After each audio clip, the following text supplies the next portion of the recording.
So I've been a psychotherapist with children and young people for about 20 years, and I found that there were some clients who just didn't get better. And I was looking for something that was body-based, that was about, because I really believe that strain and tension and stress exist in your body.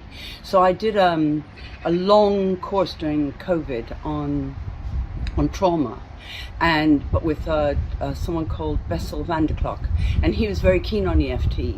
So as soon as I finished that course, I immediately went online to find an EFT course, and a lot of them seemed very jazzy and shallow. And then I found yours, and I thought, no, this is where I want to be. So it was exactly the right thing for me. And it not only helped me, I have grown so much. And that's after 6 years of psychotherapy. I've reached places that I didn't think were possible. And I've cleared stuff that I didn't know was there. So it's been a huge revelation for me. And it's amazing with clients. And I love doing it. And I find it helps clients so much more quickly and so much more deeply than I shouldn't say this, therapists will be really angry with me, but I do find it much more effective.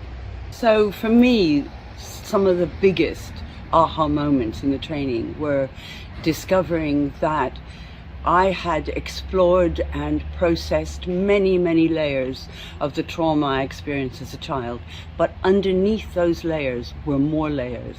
And it was only in clearing those really, really core issues, those core beliefs and those core traumas that shifted me tenfold.